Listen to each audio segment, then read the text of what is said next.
Coal scam కేసులో దివంగత నేత మాజీ ప్రధాని మన్మోహన్ సింగ్కు సుప్రీంకోర్టు క్లీన్ చిట్ ఇవ్వడంపై కాంగ్రెస్ నేత సోనియా గాంధీ మంగళవారం కీలక వ్యాఖ్యలు చేశారు.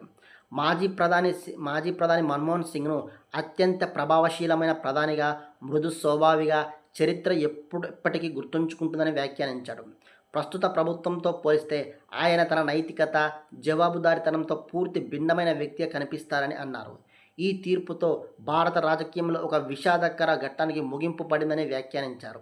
నీతి, నిజాయితీ కలిగిన మాజీ ప్రధాని మన్మోహన్ సింగ్ను దోషిగా నిలబెట్టే ప్రయత్నానికి ఫుల్ స్టాప్ పడిందని వ్యాఖ్యానించారు.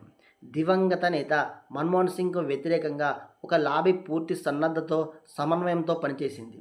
అధికార గణం మొదలు న్యాయ వ్యవస్థకు చెందినవారు, పౌర సమాజం, ఆర్ఎస్ఎస్, బీజేపీ అందరూ ఉన్నారు.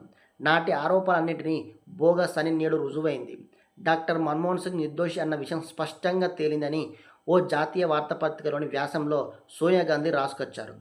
ప్రత్యర్థులను టార్గెట్ చేసేందుకు ఈడీ, సిబిఐ వంటి సంస్థలను మోదీ ప్రభుత్వం దుర్వినియోగపరిచిందని కూడా ఎంపీ సోనియా గాంధీ ఆరోపించారు. వాటి లక్ష్యం ప్రత్యర్థులపై ఒత్తిడి తేవడమే. కొందరి గొంతు నొక్కారు, మరికొందరిని బీజేపీలో కలిపేసుకున్నారు. మరికొన్ని అసాధారణ సందర్భాల్లో కొందరికి మంత్రి పదవులు కూడా దక్కాయి అని సోనియా గాంధీ విమర్శించారు.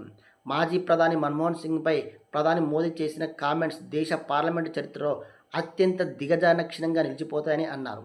ఇటీవల కాలంలో విద్యార్థులను క్షమిస్తున్న ప్రధాని మోదీ ఈ విషయంలో తనని తాను క్షమించుకోవాలని చురకలంటించారు సోనియా గాంధీ.